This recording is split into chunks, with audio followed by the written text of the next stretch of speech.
بہتر ہے اگر تم سمجھو، اگرچہ بظاہر تو گھاٹے کا سودا ہے دنیاوی اعتبار سے، اللہ کی راہ میں جہاد کرنا جان کا اندیشہ ہے، قتال کے لیے نکلنا جان کا، جو اگر بچ کے آ گئے تو ایک نئی زندگی سمجھیے، ورنہ انسان میدان جنگ میں جاتا ہے تو جان ہتھیلی پر رکھ کر جاتا ہے۔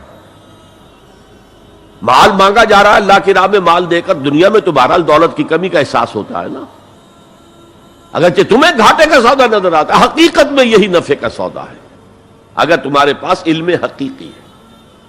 اب ان دو مقامات سے جو نتیجہ میں نے نکالا، there can be no ایمان without jihad فی سبیل اللہ،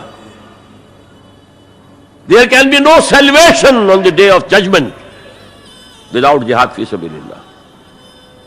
کس قدر اہم ہے جہاد فی سبیل اللہ کو اب سمجھنا، اس کے تقاضوں کو جاننا، اس کی شرائط کا فہم حاصل کرنا۔ اس ضمن میں جو دنیا میں آج غلط فہمیاں پھیلی ہوئی ہیں اور زبردستی پھیلائی بھی جا رہی ہیں جان بوجھ کر،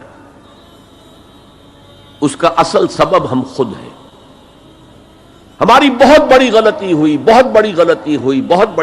ہوئی کہ ہم نے جہاد اور قتال کو ہم مانی قرار دے دیا۔ یہ بھی جوڑا وہی ہے، عام اور خاص، لیکن جہاد اور قتال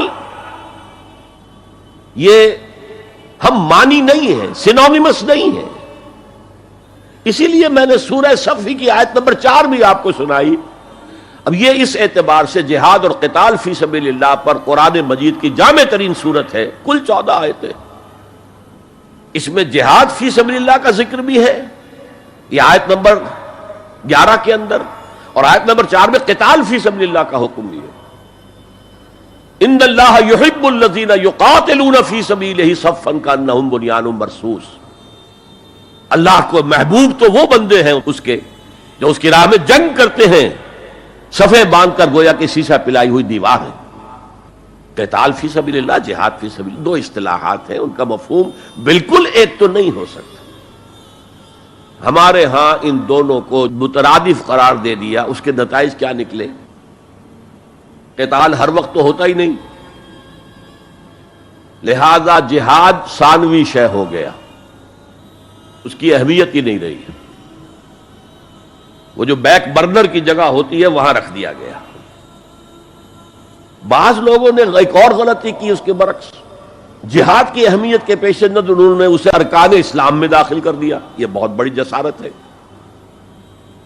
اس لیے کہ متفقون علیہ حدیث حضرت عبداللہ ابن عمر سے میں سنا چکا ہوں، 5 ارکان اسلام کے، اور حدیث جبرائیل میں اسلام کی ڈیفینیشن وہی 5 چیزیں، چھٹی چیز داخل کرنے کا کسی کو حق نہیں۔ ارکان اسلام میں جہاد فی سبیل اللہ شامل نہیں، ارکان ایمان میں شامل ہے۔ Now prepare for the shock۔ جب یہ جہاد کامیاب ہوا تو ایک سوشلسٹ ریاست قائم ہو گئی۔ How come؟ اگر یہ جہاد فی سبیل اللہ تھا تو اسلامی ریاست قائم ہونی چاہیے تھی۔